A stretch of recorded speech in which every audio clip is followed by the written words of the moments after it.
¿Qué tal? Muy buenas tardes, estimadas y estimados cibernautas. Es un gusto, como siempre, poder saludarlas y saludarlos.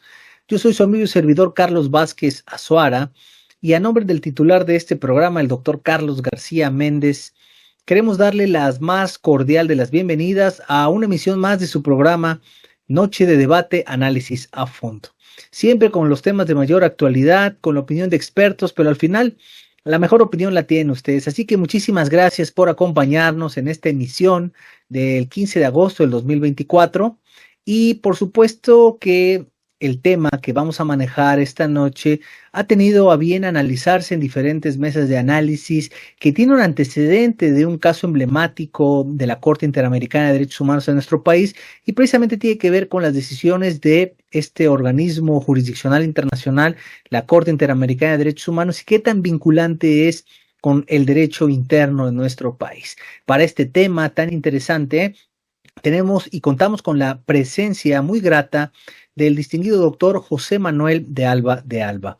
Él es magistrado en retiro del Poder Judicial Federal, quien tras más de 47 años de servicio al ámbito jurisdiccional federal, académico y de diversa índole jurídica, pues ahora ya se ha integrado activamente en funciones académicas, sin duda en el ámbito docente, y una persona con esta vasta experiencia tiene mucho que decir en la comunidad de las nuevas generaciones que están tratando de entender los paradigmas de la ciencia del derecho. Quiero dar la bienvenida a mi estimado invitado, querido doctor José Manuel de Alba de Alba. Muy buenas noches. Gracias por acompañarnos en esta modalidad virtual. Gracias, doctor.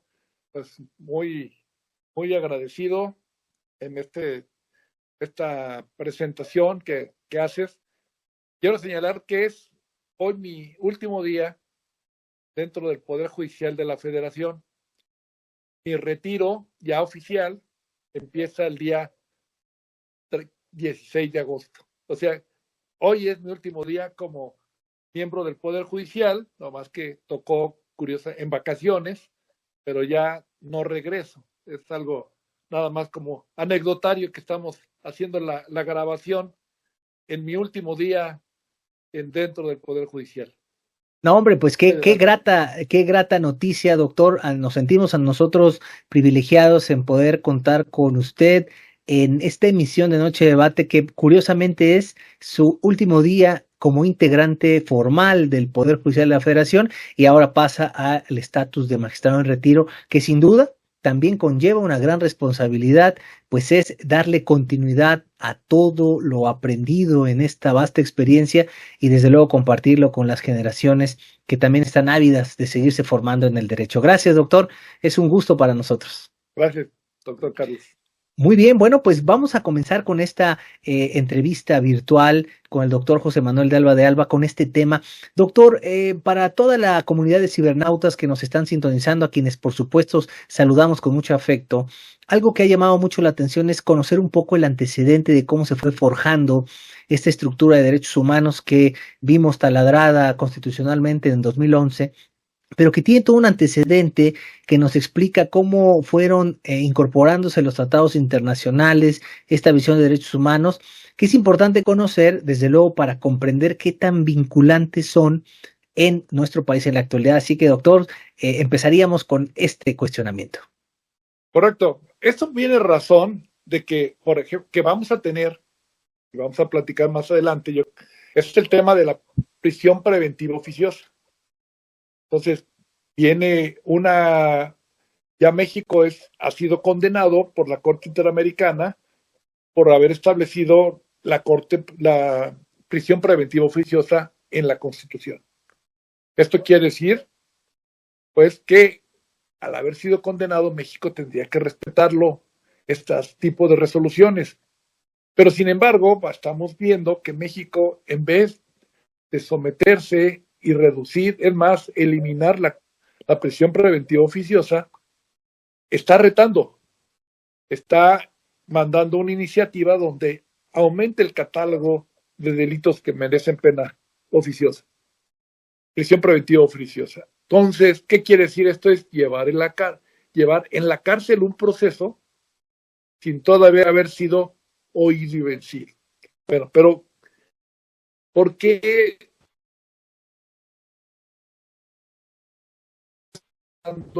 y por qué las autoridades del Estado mexicano, el presidente de la República y el Congreso de la Unión piensan que pueden hacer esto en contra de lo que ya reconocieron. Hay que poner el contexto que México ha firmado tratados internacionales. Pero ¿cómo surgen estos tratados internacionales? Después de la Segunda Guerra Mundial, después de este gran caos, después de este gran impacto que se tuvo en los derechos humanos, en que los regímenes nacionalistas, atendiendo entre ellos a la voluntad popular, ¿sí?, decidían que podían afectar derechos de minorías y no había un régimen a cual someterse. Creo que toda la comunidad quedó espantada de los horrores de la guerra, de los horrores de Hitler, de los horrores de Mussolini, de toda esa cuestión relacionada que lo vinculaban con esa voluntad del pueblo y que con esa voluntad del pueblo estaban legitimados para todo. Esto llevó precisamente a los juicios de Nuremberg, en cual los jueces alegaban, decían, hacíamos lo que decía la ley, pero aquí en este caso le dije, pues sí, pero hay derechos que van más allá de la propia ley que tú tienes. Hay que empezar, se cuestionó mucho la legitimación de los juicios de Nuremberg, que no se habían hecho con tribunal previamente establecido, con leyes previamente establecidas. Se cuestionó todo esto. Para acabar con toda esa incertidumbre, pues dijeron, pues para que no haya todo esto, de que alguien sea juzgado y bajo estas condiciones, vamos a crear o vamos a someternos a tratados internacionales. Vamos a reconocer derechos.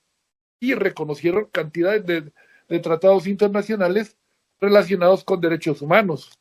Por ejemplo, podemos encontrar los derechos, el Pacto Internacional de Derechos Civiles y Políticos, el Pacto Internacional de Derechos Económicos y Sociales, la Convención Americana de Derechos Humanos. Se firman. ¿Qué quiere decir? Cuando México se somete a ellos, lo firma como un pacto internacional precisamente para acabar con todos esos horrores de la guerra, pero también para someterse en caso dado a una jurisdicción y a unos derechos que está reconociendo a nivel internacional para protección de los derechos humanos, para no volver a caer en esa gran tragedia de la Segunda Guerra Mundial. Entonces firman esos tratados internacionales. Ahora, esos tratados internacionales también se firman los tratados mediante los cuales se hacen efectivos. Entonces aquí se firman el reconocimiento de la Corte Interamericana, de la Corte Internacional Penal, y todo eso ya está. Ya existe un tribunal, ya existen unas leyes, o sea, están las leyes y están las garantías con las cuales se hacen efectivos. Bueno, México todo eso ya lo reconoció como parte de una comunidad civilizada internacional, ¿no? Entonces, al reconocer los tratados internacionales y sus garantías, no nos queda duda de que es derecho interno. Pero si a eso además le agregamos la reforma del 2011 a la Constitución, y en la cual, precisamente en esta reforma del 2011, en el artículo primero, es importantísimo señalarlo y que no está por demás darle lectura puntual. En los Estados Unidos mexicanos, todas las personas gozarán de los derechos humanos reconocidos en esta Constitución y en los tratados internacionales.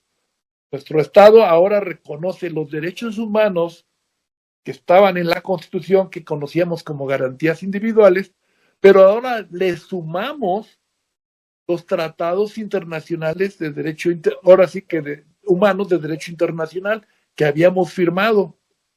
Esos están incorporados por un procedimiento constitucional en términos del artículo 135. O sea, son parte de nuestra Constitución. Pero no solamente estamos ingresando esos tratados internacionales, así ya tenemos más derechos humanos. ¿De qué me sirve un derecho humano si no tengo con qué hacerlo efectivo? Y aquí viene el tema de que también en la Constitución dice y en los tratados internacionales que el Estado sea parte, así como las garantías para su protección. A nivel nacional, podemos señalar que las garantías para su protección es el juicio de amparo. Pero como ya reconocimos también las de carácter internacional, las de los tratados internacionales, ¿sí? La Convención Americana de Derechos Humanos, todos los tratados internacionales, también reconocimos las garantías para su protección, o sea, los procedimientos para su protección, las autoridades para su protección. Entre ellos está la Corte Interamericana de Derechos Humanos.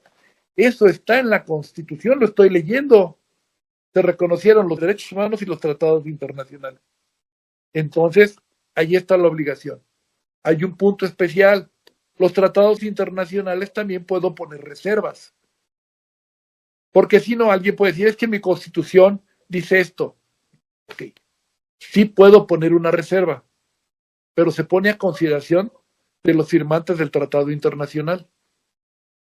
Y México, puntualmente, los tratados internacionales de derechos humanos, todos, y en particular la Convención Americana, no firmó con la única reserva que puso el Estado mexicano para que no le fuera aplicada es que no se le comprometiera a México en el plano internacional a respetar el derecho humano de los sacerdotes a practicar política, en términos generales. Dice, los sacerdotes, esto está en mi Constitución, y la Corte Interamericana le dijo, ya está, no hay problema, esto no te lo podemos aplicar porque aceptamos tu reserva. Y no hizo reserva. Entonces, ahora resulta que precisamente tenemos que México firmó la Convención Americana. En la Convención Americana están varios artículos muy específicos. El artículo 7 de la Convención, derecho a la libertad personal. Toda persona tiene derecho a la libertad y a la seguridad jurídica de las personas. Nadie puede ser privado de la vida, de su libertad física, salvo por las causas y por las condiciones fijadas de antemano en la Constitución de los Estados partes o por las leyes. Nadie puede ser sometido a detención o encarcelamientos arbitrarios. Esto lo firmó México. ¿Sí? Toda persona debe detenida o retenida debe ser llevada sin demora ante un juez o un funcionario autorizado por la ley para que ejerza funciones judiciales y tendrá derecho a ser juzgada dentro de un plazo razonable a su puesta en libertad sin perjuicio de que continúe el proceso. Artículo 8 de la Convención. Toda persona tiene que ser oída con las debidas garantías y dentro de los pasos razonables por un juez o tribunal competente e independiente. ¿Qué quiere decir? México se sometió a este tratado internacional en el cual va a respetar la presunción de inocencia, nos lo está diciendo este artículo, y que no puede ser privado de la vida o tus libertades, sino hasta que concluya un juicio. ¿Cuál es el problema de la prisión preventiva oficiosa o de la prisión preventiva? Que antes de que termine un juicio, puedo estar ya sometido y privado de mi libertad. O sea, esto contraviene precisamente el artículo 8, artículo 7 de la Convención, el artículo 14 de nuestra propia Constitución. Estamos en un conflicto de dos principios: el debido proceso, que nadie puede ser privado hasta que no termine, pero también tiene aquello de la tutela judicial efectiva. La prisión preventiva o las medidas cautelares juegan ese papel, porque ya están de conformidad con el artículo 17. Pero siempre tengo que ver que estas medidas cautelares no rompan o dejen sin contenido el otro principio. En este caso, si yo llevo un proceso y meto a la cárcel desde antes, a la persona le estoy quitando todo el contenido a este proceso, al derecho humano a no ser privado, porque voy a llevar un juicio en la cárcel. Quitaste el contenido del artículo 14 constitucional. Bueno, pero esto no quiere decir que no pueda haber una excepción. Esto es excepcional. Toda medida cautelar parte de un principio: la urgencia y el peligro en la demora. y hay razones por las cuales una persona debería de estar sometida o con medidas cautelares, ¿no? Este es el principio y lo tenemos que balancear. Esta cuestión del balanceo precisamente es lo que se tiene que analizar. El Código Nacional establece reglas para determinar cuándo es posible algunas medidas cautelares. Y se van dando en función precisamente qué tanto restrinjo o no. Algunos le pueden decir, para que esté yo seguro de que te pueda yo dictar una sentencia al final, te vas a depositar una fianza. Muy ligero. Tengo que hacer casos de no poca monta, digamos, y donde no se advierta un riesgo de que esta persona se fugue. Otra razón puede decir, pues, ¿sabes qué? Que venga a firmar cada 15 días. Ese tipo de cuestiones son de una afectación menor. Te están sometiendo, pero no te están privando de tu libertad. Y es razonable. Y va aumentando en función de lo peligroso que pueda llegar a ser. Y esto le corresponde hacer al juez ese análisis. Y podemos llegar precisamente a una prisión preventiva cuando ya tengamos un alto grado de riesgo de fuga, que el señor sea 3 veces sentenciado, que ya se haya fugado 1000 veces. Todas esas razones se tienen que tomar en cuenta, ¿sí? Claro. Entonces, estas cuestiones son las que nos llevan a tener este problema. Y esa es una labor del juez y de la propia ley. Entonces, ¿qué pasa cuando yo pongo en determinados delitos que no hago ningún análisis de urgencia ni peligro en la demora, pero determino de antemano que este tipo de delitos a cualquiera que se los imputen va a tener que seguir el juicio en la cárcel, encarcelado? Me estás quitando esa facultad y se convierte en arbitraria. ¿Por qué en arbitraria? Porque no todos los casos son lo mismo. O sea, podemos hablar de cualquier delito que se quiera, pero no lo va a hacer lo mismo que lo cometa una persona de 20 años en buen estado de salud, que tenga 5 procesos penales, que se haya fugado 5 veces, a una persona que tenga 75 años y que tenga enfermedades y que no pueda fugarse. O sea, sería hasta absurdo pensar que una persona de 75 con problemas cardíacos se pueda fugar. O sea, vamos, hasta el Mayo Zambada, ¿qué está haciendo? Casi se está sometiendo porque tiene problemas de salud. Si estuviera sano, ni se somete es algo muy, muy, ahorita para poner un tema de moda, pero Murillo Karam, una persona de 75 años, ¿cómo se va a fugar? Se fuga y se esconde, si se esconde se muere. No es racional que lo tengan detenido a una persona con 75 años y con enfermedades que requieren tratamiento médico. Sí, las medidas cautelares se rigen por estos principios de idoneidad, proporcionalidad y además deben de estar muy encausadas al propósito que buscan. Doctor, muy interesante porque ya nos ha dejado claro que la Constitución prevé claramente el cumplimiento de los tratados de los que México forma parte. Nos ha revelado también con claridad que estas disposiciones que pudieran oponerse, incluso en la propia Constitución, la presunción de inocencia y la medida cautelar de prisión preventiva oficiosa, el 14 y el 16. ¿Qué pasa, doctor? Y aquí es otra pregunta que deriva de esta explicación que usted nos ha realizado de manera muy oportuna con este antecedente de la Segunda Guerra Mundial. ¿Qué pasa cuando tenemos una confrontación de derechos, tanto en la Constitución como en los tratados, como está pasando ahora, que el 19 constitucional se contrapone precisamente con diversos numerales de los ordenamientos jurídicos internacionales de los que México forma parte? ¿Qué pasa en cuanto a la denominada jerarquía normativa? Sabemos que cuando entró el artículo primero, pasamos de una famosa pirámide kelseniana extinta que jerarquizaba ordenamientos jurídicos y lo cambiamos por el escalafón más alto, que son los derechos humanos. No importa en dónde estén contenidos, siempre y cuando se tutelen de mejor manera, pues será el ordenamiento jurídico que los cobije el que tendrá una primacía por sobre los demás.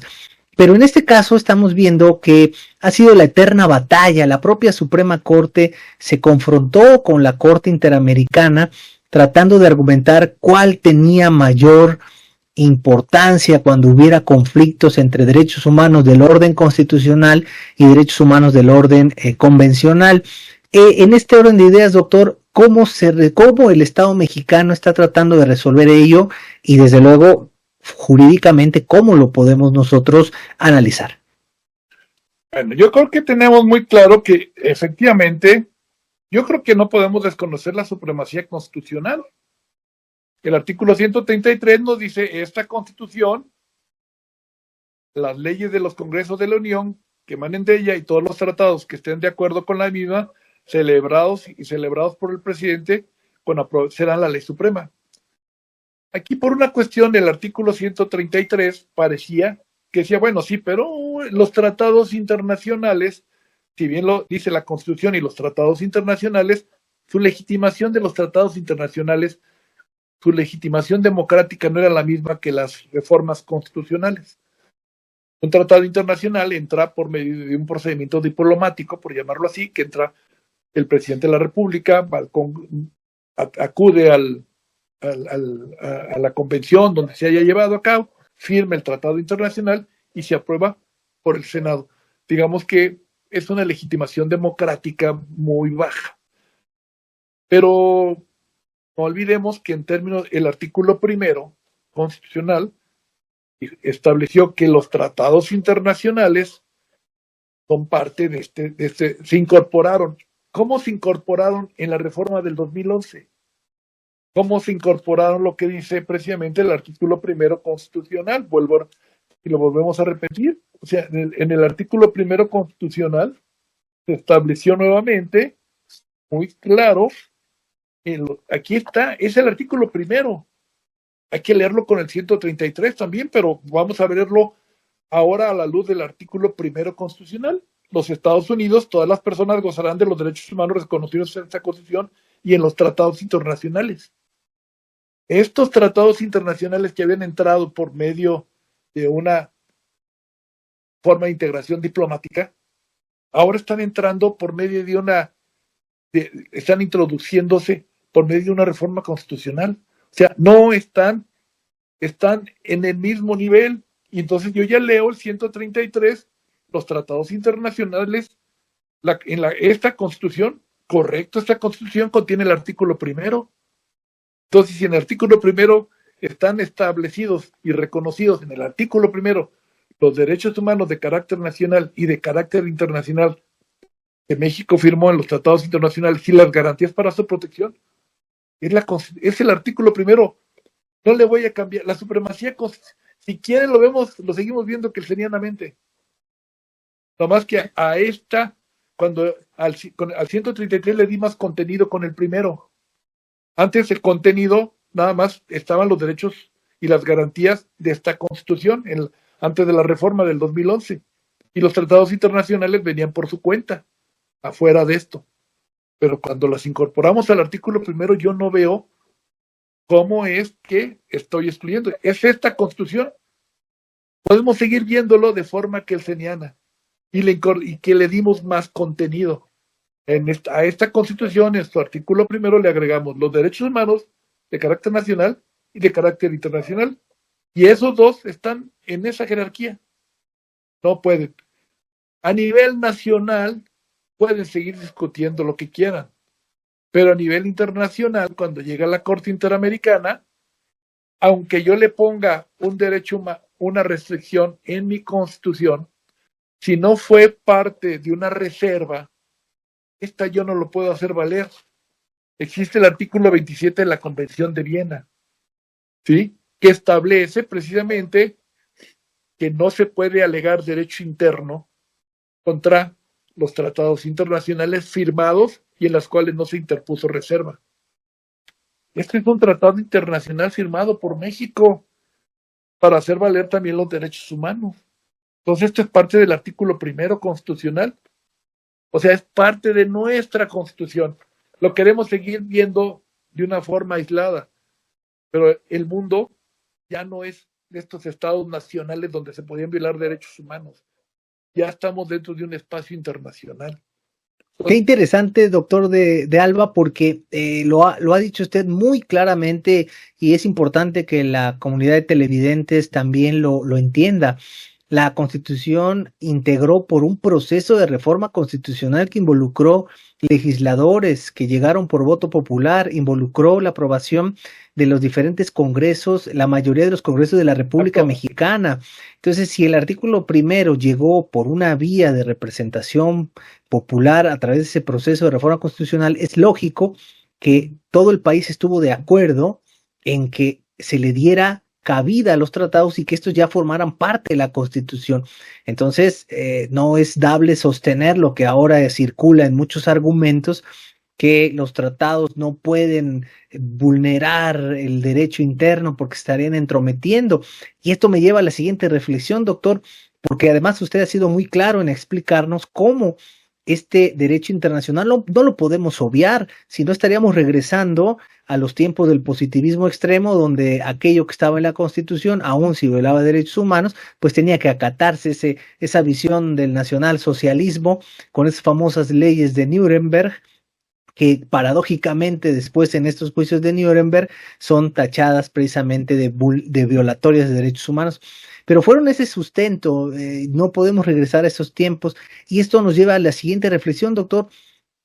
Mucho se ha comentado en diversos paneles que, bueno, porque ya se le ha lanzado esta manifestación al Poder Ejecutivo y al Poder Legislativo, que si se generan reformas en el país que pudieran vulnerar derechos humanos reconocidos en el orden internacional, podría esto llegar a manos de la Corte Interamericana y la Corte Interamericana sentenciar al país. Y muchos opositores argumentan que la Corte pues vulneraría la soberanía del país en caso de que alguna de sus sentencias obligue al Estado mexicano a desconocer alguna arbitrariedad constitucional o alguna reforma constitucional interna, aun si viola derechos humanos. ¿Este argumento es válido, es dable sostenerlo así? Vamos a poner un ejemplo. Tenemos la reforma al Poder Judicial. Quieren cambiar la designación de los ministros. Vamos a poner, aquí lo están manejando que lo quieren cambiar por voto popular, que con eso se va a solucionar todo el problema de rezago y corrupción. Un absurdo de entrada. Pero vamos a quitar ese tema. Pero si le cambiáramos hasta el tema, dijera, es que el problema del Poder Judicial es que ingresaron demasiadas mujeres y está llevando a un punto de que no son muy cuidadosas. El argumento puede parecer absurdo, pero sí. Y dice, por dedicarse a sus hijos y al matrimonio, difícilmente pueden ser buenas juzgadoras.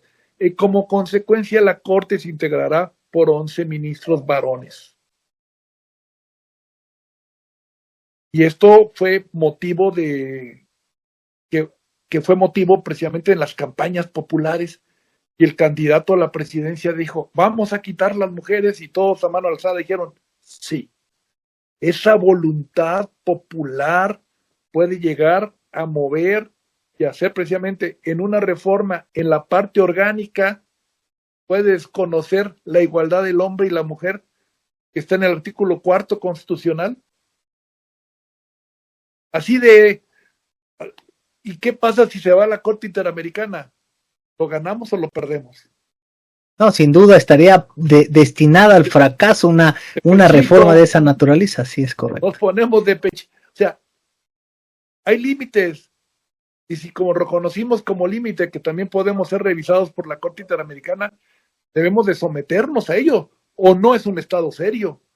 Un Estado que firma contratos o convenios internacionales y luego no los quiere cumplir, pues ¿qué tipo de Estado es este, no?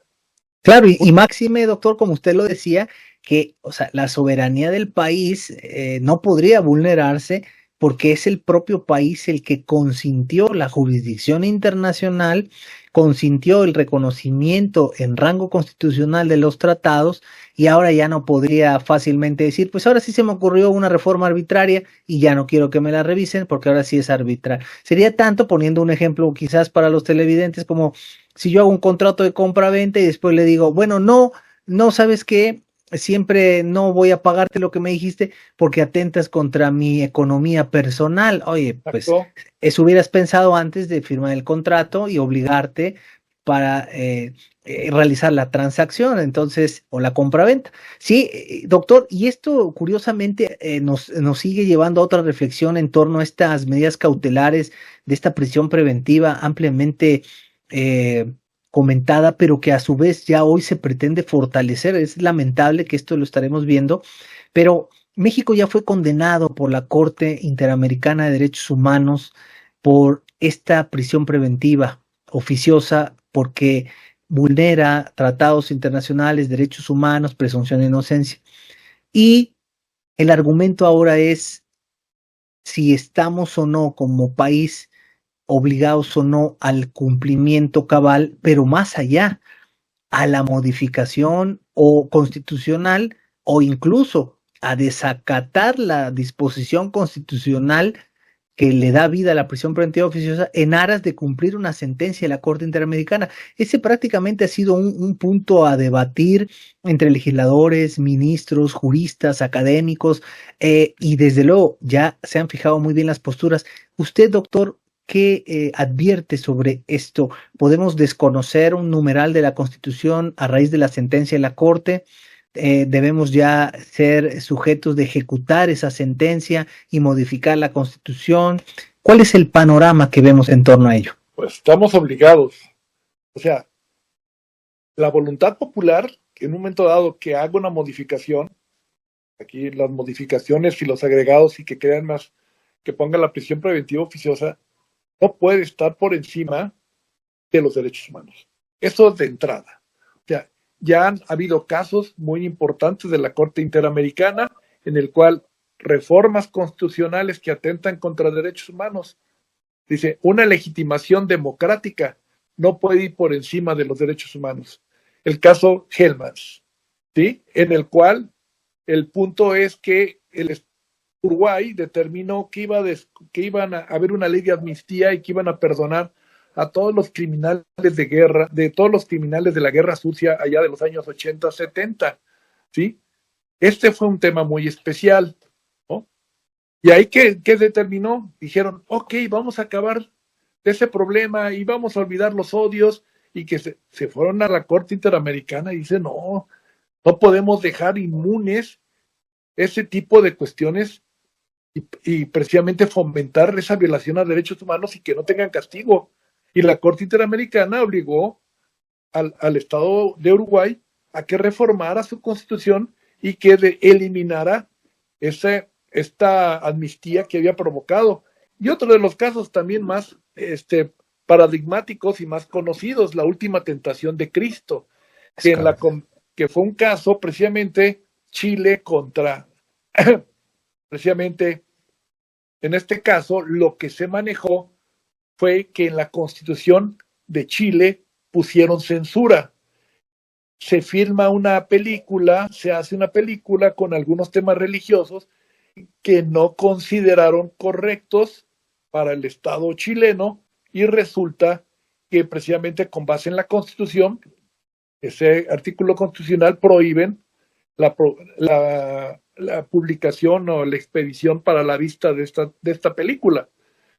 Bueno, pues se fueron a la Corte Interamericana y la libertad de expresión no puede estar sometida a este contexto. Y se pidió que se quitara la censura de la Constitución y esto son sentencias que México reconoce y que son obligatorias, porque las sentencias de la Corte Interamericana no son así con efectos únicamente entre partes, también tiene efectos generales.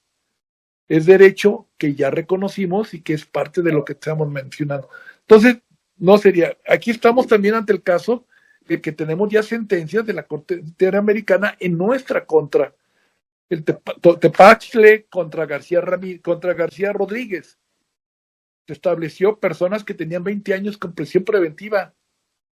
Y México tiene que acatar esa sentencia. Y con todo y que tenemos, y nos dijeron que la prisión preventiva oficiosa es inconstitucional, ahora están aumentando catálogos. Estamos provocando abiertamente a la Corte Interamericana, a la Comisión, a la comunidad internacional y nos estamos exponiendo a que vamos a tener una sentencia condenatoria en ese contexto. Pero esto va en función, no que está violando el tratado internacional, estará violando el propio artículo primero de la Constitución, porque reconoce los derechos humanos que están en la Constitución y sus garantías para su cumplimiento son las resoluciones de la Corte Interamericana. No es derecho internacional. Reconocimos la competencia para cuidar, es una protección reforzada de los derechos humanos, no nada más a nivel nacional, la reforzamos a nivel internacional. Pongámoslos en casos así como de tecnología ahora, la tenemos en nuestra computadora, en nuestro archivo, pero las tenemos la subimos a la red, a la nube. Aquí me la puedes quitar, pero en la nube queda, porque la reconociste. Si aquí el Estado mexicano la desconoce, le pone el artículo 19, no importa. Vete a la nube y en la nube vas a encontrar que no lo perdiste. Aquí, ¡ay, se me perdió! ¡Ay, se cayó! ¡Ay, se desapareció! Está en la nube. Por eso es que podemos llevándolo ese ejemplo, México está obligado. Si firmas un tratado internacional, no te puedes rajar bajo el sistema de principio pacta sunt servanda, que en buen español quiere decir a rajarse a su tierra, ¿no? Así es, correcto. Oiga, doctor, sí. y esto, porque es muy, muy importante que se difunda estos razonamientos que son ampliamente estudiados en los institutos de investigaciones y en los centros de estudios legislativos. Tal parece que solamente algunos legisladores desconocen esta estructura normativa y constitucional, pero ya se ha anunciado, precisamente derivado de esta insistencia de los expertos en derecho y de los académicos, de los juzgadores, de todos quienes saben muy bien del contexto constitucional en México, ya han manifestado que a todas luces se contraviene el hecho de no solo desacatar la sentencia de la Corte Interamericana, sino ahora buscar todavía agudizar más el problema original, ampliando el catálogo de delitos del 19. Bueno, han anunciado que si en todo caso se nos exige cumplimiento de la sentencia para acabar con esta figura en la Constitución, sencillamente se van a salir de la jurisdicción de la Corte. Y esto es posible, puede el Estado mexicano salirse de la jurisdicción o en un momento dado incumplir la sentencia sin consecuencias jurídicas. ¿Qué opinión le merece, doctor? Bueno, nomás por dar ejemplos, o sea, sí hay estados que se han salido de la Convención Americana y desconocen la competencia de la Corte Interamericana. Vamos a ver nada más la calidad. Nicaragua, Venezuela,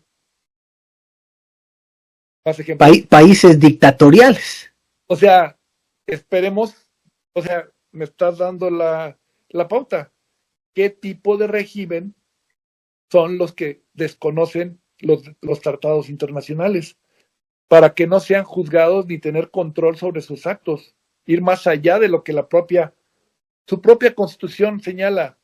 Nomás lo que no quieren es, como ya queda un límite, y por ejemplo en nuestra propia constitución y en la ley de amparo, que habría que ver la constitucionalidad en ese aspecto de la ley de amparo, que no procede contra reformas constitucionales. Pues rompe, nos quitaría precisamente un recurso para hacer valer los derechos humanos, en el momento en que en la propia Constitución tuviéramos una violación a la Constitución. ¿Cómo te lo pongo?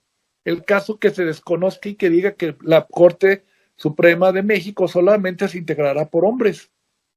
Imagínate que no tengas a nivel nacional un recurso para poder impugnar esa violación de inconstitucionalidad. Por eso México, para salvaguardar y garantizar y para que estos derechos tengan una posición reforzada, no solamente reconoce la Corte Mexicana y dice, ok, a nivel nacional no es procedente, pero esto no quiere decir que a nivel internacional lo sea. Y por eso, generalmente, cuando estás litigando en carácter internacional, vas a hacer valer el 14 constitucional, por ejemplo, pero el 8º también, de la Convención Americana. Vas a hacer valer toda la presunción de inocencia dentro de la Constitución, pero también dentro de la Convención Americana. y a la Corte Interamericana no vas a hacer valer tus normas constitucionales si tú quieres, pero vas a hacer valer los tratados internacionales que incorporaste a México, y allí la Corte Interamericana no tiene limitante que tiene la ley de amparo. Inclusive, precisamente, tienes que agotarlo para poderse después ir a la Corte Interamericana. Tienes ese principio, en este caso, de primero acudir ante un tribunal nacional para ver si te puede resolver. Si no te lo puede resolver, México reconoce la competencia de la Corte Interamericana. El caso es que no, los derechos humanos no estén desprotegidos.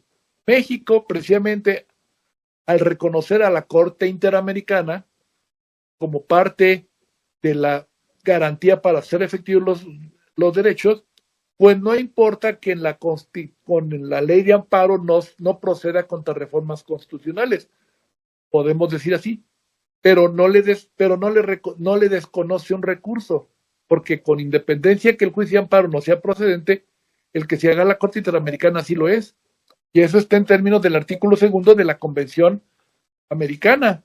Este artículo 2, que es interesante siempre señalar, está reconocido precisamente la Convención Americana, el artículo 2, es muy importante establecerlo. Mira, dice, obligación, son obligaciones del Estado. ¿A qué se obligó México? Respetar los derechos humanos. Los Estados partes en esta convención se comprometen a respetar los derechos y libertades reconocidos en ella y garantizar su libre y pleno ejercicio a toda persona que esté sujeto a su jurisdicción, sin discriminación alguna, motivo, sexo, etcétera, nacimiento. Para los efectos de esta convención, persona es todo ser humano. Y luego el artículo 2, si el ejercicio de los derechos y libertades mencionados en el artículo 1 no estuvieran ya garantizados por disposición legislativa o otra de carácter o de otro carácter, los Estados partes se comprometen a adoptar, con arreglo a sus procedimientos constitucionales y disposiciones de esta convención, las medidas legislativas o de otro carácter. México se compromete siempre, conforme al artículo 2 de la convención, a tener un recurso efectivo. En México, cuando reconoce la competencia de la Corte Interamericana, está acatando el artículo 2. Si no te lo doy yo, pero no desconozco el artículo 2 de la convención. Y lo firmé sin reserva.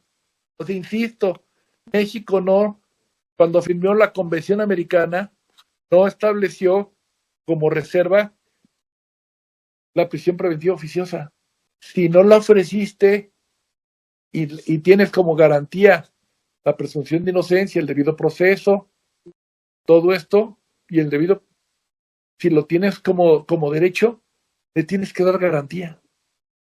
Doctor, y esto muy interesante porque, como usted bien comenta, la Corte Interamericana lleva un proceso, hay que agotar primero la comisión ante la Comisión Interamericana, y antes de esto la subsidiariedad que usted mencionaba, este principio hermano gemelo de la definitividad en amparo. Entonces, agotar recursos previos, acudir a la comisión y posteriormente terminar en la Corte. Pero algo muy interesante y que deriva de lo que ha explicado doctor José Manuel de Alba de manera muy elocuente es qué podemos hacer hoy en el sistema jurídico mexicano, o de hecho que ya se está haciendo hace algunos meses que México fue condenado por la Corte, calificando de inconvencional este 19 constitucional y específicamente la porción normativa de la prisión preventiva oficiosa. México, ¿qué medidas jurisdiccionales ha podido o puede seguir adoptando?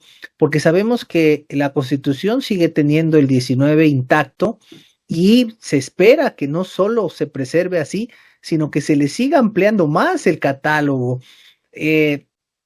Y el Poder Judicial en estas funciones de interpretación de la norma, reconociendo ya la sentencia de la Corte Interamericana, tiene herramientas para que se pueda desestimar la prisión preventiva oficiosa, muy a pesar de que sigue estando en la Constitución, pero evidentemente atentos a la sentencia de la Corte Interamericana.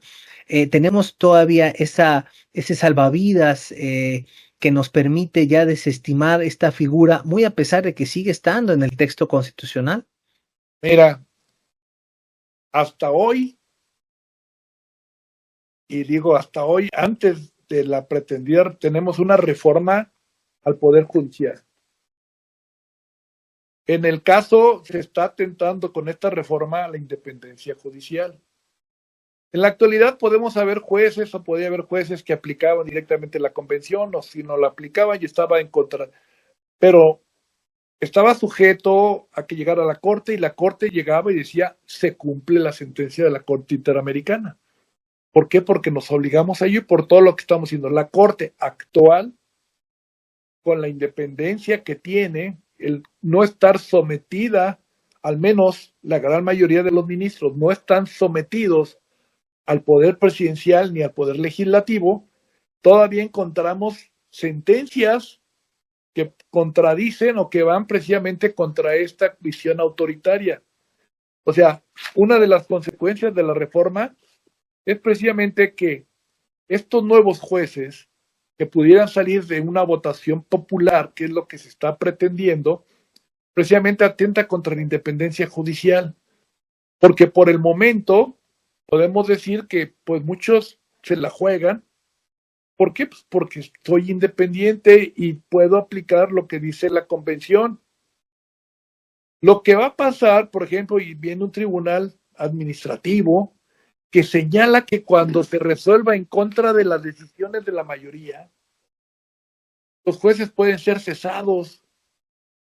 Ese tribunal que se va a crear para ver los jueces, dice, cuando no resuelvan conforme a las conveniencias del pueblo, el pueblo puede decidir que las mujeres no voten y el juez de amparo va a decir, pues ni modo que vaya yo contra el pueblo, que las mujeres no voten, que los negros vuelvan a la esclavitud, pues la mayoría lo pide.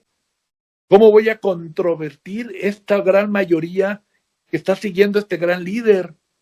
Ese es el problema. Esta conformación que se pretende hacer, ¿cómo va a ser? Esto va a mermar sobre la independencia judicial. O sea, ¿qué hacen todos los gobiernos dictatoriales? ¿Qué hizo Venezuela? ¿Por qué Venezuela es hora que no da un dictamen en su elección presidencial, que no tiene las actas y que se declararon vencedores y no hay quien los cuestione? Porque el poder de 20 años de los poder judicial en Venezuela fue mermado, desapareció, metiendo. ¿Qué pasó en Bolivia?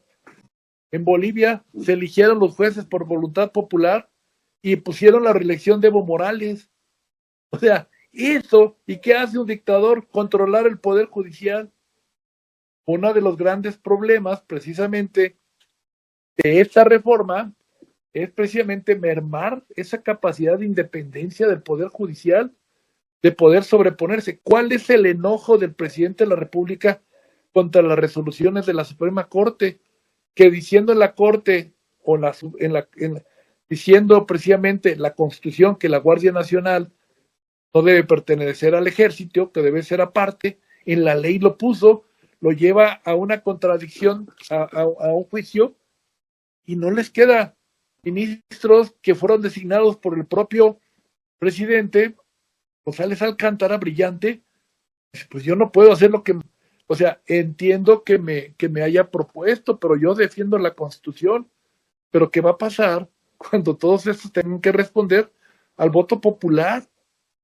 O sea, uno de los grandes problemas de la reforma constitucional es quitar la independencia y que el Poder Judicial pierda esa autonomía y que se someta, y que si no se somete a estas consideraciones, haya un tribunal, digamos, aquí es que esto paréceme al ilustre jalapeño, al gran general Santana, creador del supremo poder conservador. Parece que este supremo poder conservador va a poder manejar al poder judicial y va a determinar cuándo viola la Constitución o cuándo no viola la Constitución. Estamos creando un régimen de terror. No, y muy interesante. Sí, doctor, porque lo ha dicho usted con claridad. Los jueces progresistas, magistrados progresistas, que miran claramente el panorama constitucional y convencional y que saben que las sentencias de la Corte deben obligar a redimensionar el derecho interno para mejorar la tutela efectiva de los derechos humanos, pues sencillamente ya con estos criterios incluso esgrimidos por los plenos regionales, pues ya brindaron pautas para que juzgadores federales y magistrados pues puedan desestimar la medida cautelar de prisión preventiva por ser inconvencional, a pesar de estar en la Constitución. Pero si se debilita el Poder Judicial, como usted acertadamente lo ha mencionado, ya van a ser menos los juzgadores que se van a atrever a ser independientes, a actuar conforme a derecho, por el temor de ser reprendidos por este nuevo Tribunal de Disciplina Judicial que conlleva conceptos subjetivos como lo es precisamente atentar contra los intereses de la voluntad popular, que lamentablemente los derechos humanos jamás pueden estar supeditados a la voluntad de las mayorías. Eso es imposible, eso ya lo aprendimos desde la Segunda Guerra Mundial. Así es. Y bueno, qué interesante, doctor José Manuel de Alba. Sin duda nos ha brindado usted esta noche de debate un panorama muy importante, muy puntual, muy claro, muy didáctico, como ya es su costumbre, sobre lo que representa la importancia de los tratados, el cumplimiento que debe existir de los mismos, la jurisdicción internacional y finalmente nos ha dejado claro que debemos seguir pugnando por un poder judicial independiente. Doctor, estamos llegando al cierre de esta noche de debate, pero desde luego no sin antes querer escucharlo sobre cuáles serían estos puntos concluyentes con relación al tema que hoy nos ocupa, esta vinculación de la justicia internacional y esta medida cautelar que lejos de quererse desestimar del texto constitucional, parece que la tendencia es seguir acrecentando sus supuestos, de tal suerte que quizás estemos en riesgo de preservar esta antijurídica figura. ¿Con qué concluiría, desde luego, doctor, en esta noche de debate para todas y todos nuestros cibernautas? Pues no, simplemente que México sea congruente y que cumpla la propia Constitución. Y no debemos de pensar que los tratados internacionales son una norma externa. Se incorporaron por virtud de la reforma del 2011. Las medidas cautelares no son inconstitucionales en sí mismas, nada más que requieren un proceso de análisis y que no sean arbitrarias. La prisión preventiva oficiosa lo que nos dice es que es arbitraria, porque nos vamos al derecho penal del enemigo.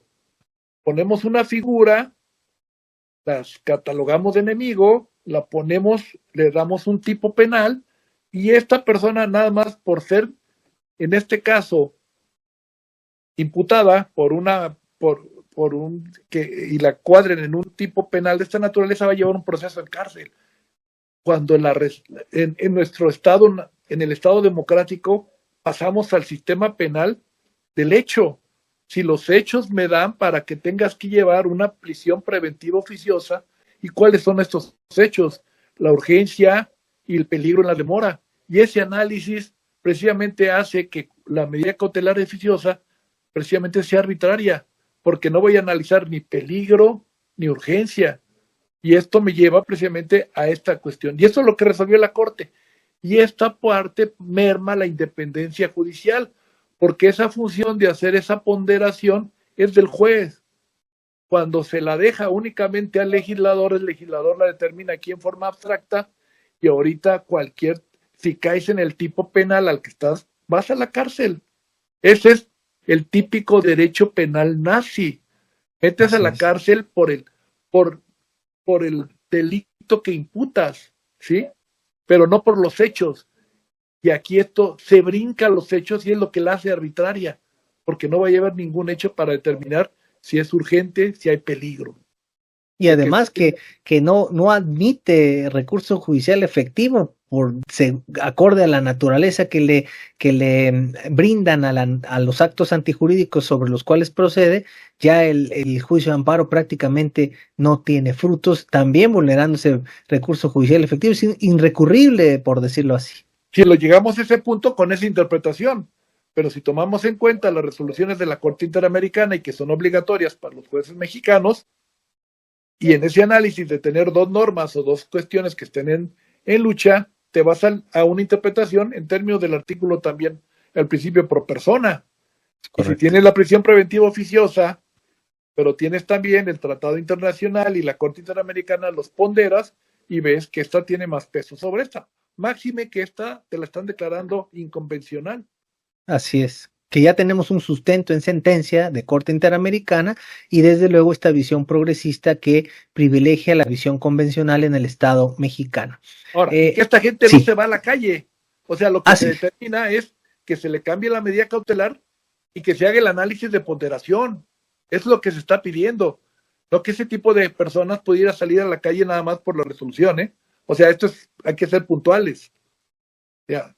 Y esto, doctor, prácticamente es uno de los puntos que estaremos abordando en el programa de la siguiente semana, desde luego comprometiéndolo generosamente con la invitación, porque vamos a analizar la próxima semana el uso y abuso de la medida cautelar de prisión preventiva y cómo lo que usted está diciendo en este momento, cómo las demás parecieran ser intrascendentes, cómo las demás medidas parecieran, lejos de ser la última ratio, la medida cautelar de prisión preventiva en cualquier modalidad, ahora se volvió la regla general, cuando era la excepción a la regla, la detención por prisión era la excepción a la regla. Ahora, con la ampliación del catálogo, pues se vuelve la regla general y ahora la excepción se está volviendo la presunción de inocencia. Exacto. Muy bien, doctor, pues queremos agradecerle profundamente desde Acrópolis Multimedios y la Universidad de Jalapa por esta valiosa intervención en este programa, esta noche de debate, análisis a fondo. La próxima semana estaremos analizando precisamente el uso y abuso de la medida cautelar de prisión preventiva en cualquiera de sus modalidades y viendo este catálogo como muy lejos de ser privilegiado para no causar un nivel de afectación tan amplio a las personas privadas de su libertad, pues se están prácticamente dejando fuera, muchas de ellas inoperantes como el brazalete, pero bueno, esto lo estaremos viendo la siguiente semana. Entre tanto, doctor, queremos agradecerle profundamente por la valiosa intervención en esta noche de debate, análisis a fondo.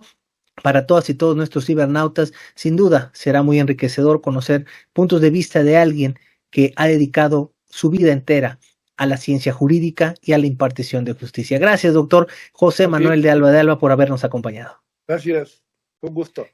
Bueno, pues, estimadas y estimados cibernautas, de esta manera estamos llegando al final de esta noche de debate, análisis a fondo. No sin antes agradecerle al equipo de Acrópolis Multimedios que siempre nos permite la cuestión técnica para llegar hasta sus hogares, sus trabajos o en su aparato receptor en el desarrollo de este programa que ya tiene más de 10 años al aire. Entre tanto, a nombre del doctor Carlos García Méndez, rector de la Universidad de Jalapa y conductor titular de este programa, su servidor amigo Carlos Vázquez Azuara, les deseamos que tengan una excelente noche, pero les recordamos que ustedes y nosotros tenemos una cita el próximo jueves en punto de las 19 horas para una emisión más de Noche de Debate, Análisis a Fondo y desde luego también con este tema que ya estamos anunciando, el uso y abuso de las medidas cautelares, específicamente la prisión preventiva en el sistema jurídico mexicano. Muchas gracias por su atención, les deseamos que tengan excelente noche y nos vemos en el próximo programa. Hasta pronto.